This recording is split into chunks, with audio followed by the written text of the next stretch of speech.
I feel like the real Slim Shady, backed by popular demand for more insane details from the world of The Last of Us. Guess you could say this is a part 2 video, but a part 1 of 2 due to the second game being so long. There are just a staggering amount of details here. So this is part 1 of 2, but technically part 2 of the series with a part 3 coming. Confused? Me too, so let's just get on with this.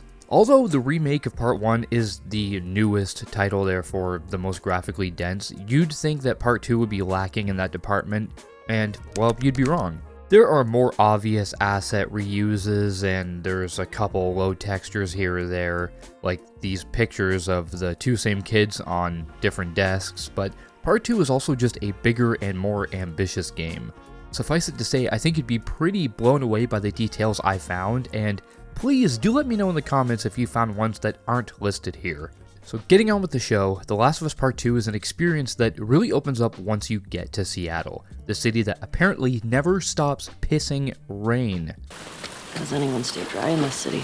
However, Jackson holds an insane detail I can't believe I've never noticed before, and I'd be shocked if you have, simply because this area is only actually playable after a time jump. If you pay close attention to the background while Joel pours his heart out to Ellie in a crushingly, emotionally vulnerable moment, you'll be able to spot the decor and the assets placed within this room. Yet after that 4-year jump that progresses the story, you'll notice that the room has changed. Different posters, figures, hell, even these bins have changed. Oh, and Ellie kept Sam's toy from part 1, which I actually never noticed before, and that's mighty touching. Now, after you're done crying, or maybe you haven't stopped yet because a gentle soul was taken from us far too soon, well, there is something else to get the waterworks flowing at full capacity again. On Joel's nightstand in his bedroom, you can find an idiot's guide to space. This makes sense because we see Joel actively trying to understand and like the hobbies and interests Ellie clings to, but here you get a physical asset to prove it, right by his reading glasses no less.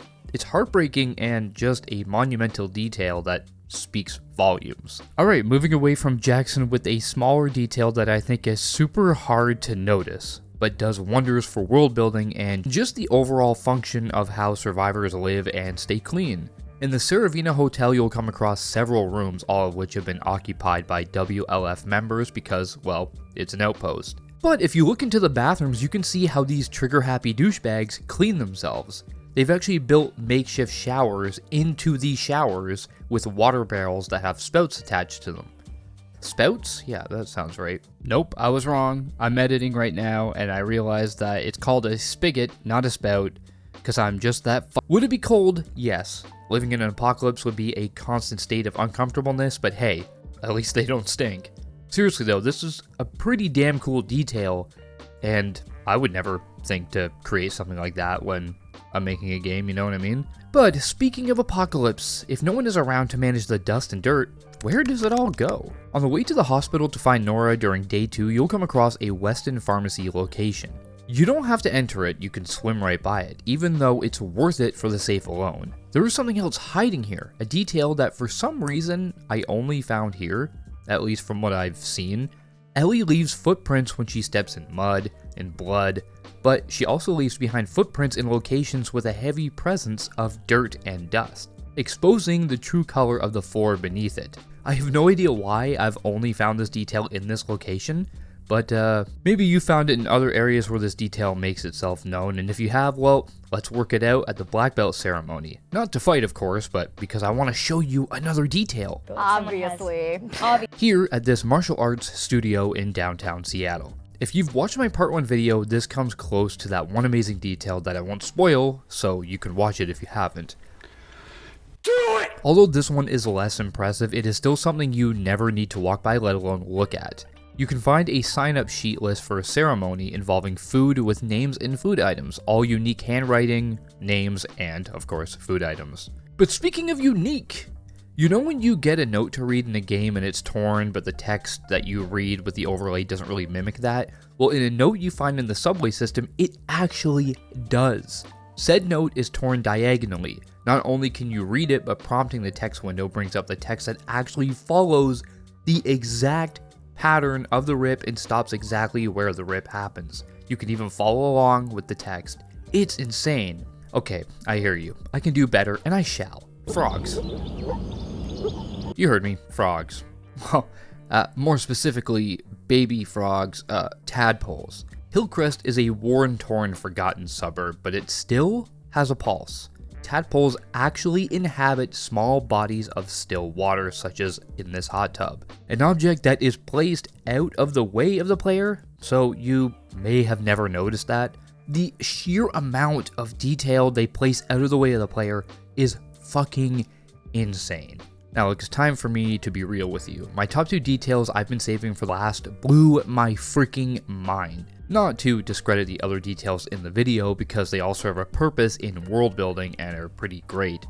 These next 2 take it to another level in my opinion. But before we can get to that, I have quite a few honorable mentions, because if I took the time to go into depth for every detail I found astounding, well, we'd be here all freaking day and no one wants that. There are many apartments in the game. Apartments where you can find CD collections, and they're actually legible. Many are reused assets, but I mean, cool nonetheless.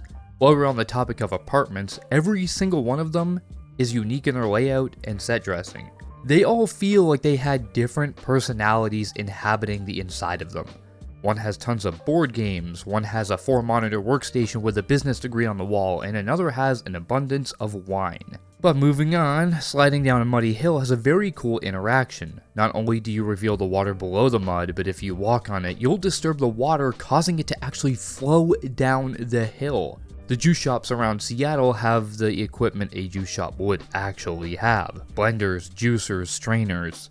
Roostin' Coffee, it's a popular chain found throughout all of Seattle, but if you walk into them, you'll find that they actually have food plaques you can read with descriptions and individual food prices. One apartment in particular has an exhaust tube for a stovetop fan. Realistic? Yes. But seriously, who actually thinks of this shit? Finally, cockroaches make a return, like I discovered in part 1. But okay, lads and lasses, unbuckle those seatbelts because we have arrived at Who Thought of This Station. The final 2 details await us. Okay, I'll shut up. Snow only briefly appears in part 2, seeing how Jackson plays such a small role of the overall game's runtime, yet that didn't stop Naughty Dog from having a field day with all the shit they could do with it. We all know that Naughty Dog has great deformation tech with real-time effects, mud, water, snow. It interacts with the player, as so many games do now. But can you think of another game where blood melts snow? I'll wait. Ain't nobody got time for that. Blood melts snow. Oh, yeah, did I mention that blood melts snow? Give whoever came up with this goddamn detail their own studio. I could keep talking about that, but we have a video to conclude, and I almost don't want to share this next one, because it's so damn cool, and let's be honest, I like gatekeeping, but, well, you've made it this far, so I owe it to you. One of the best segments of part 2 was arguably, for me at least, the Wyoming Museum of Science and History. Holy shit, Joel. We're here. Oh my god, it is a dinosaur! I promise you this detail is not the hats you can put on dinosaurs, nor the mirror face shenanigans. During this self-guided tour, the player can interact with tons of these dino displays, prompting Ellie to read from her educational book on each species. Doing so opens the book to the accurate page, but that's not it. If you zoom in, you can read the entire page. Every page of the book is legible and it has information on the page that Ellie actually references in-game. If you aren't mind blown by that, then I'm sorry. I have failed you. Much like part 1, this sequel is a prime example of the detail and passion we should be seeing in all of our AAA games that come out now. These titles are revolutionary in their pursuit to break down the walls between our world and theirs. They don't just make games, they make art and leave no stone unturned in that endeavor. Part 2 is a long game, so if you enjoyed this video and you want to see other details I can find in Abby's section of the game, please let me know and I'll continue down that path. With that said, I hope you had fun and learned something new. Sub, like, comment, share. Come on, you know how YouTube works. Peace.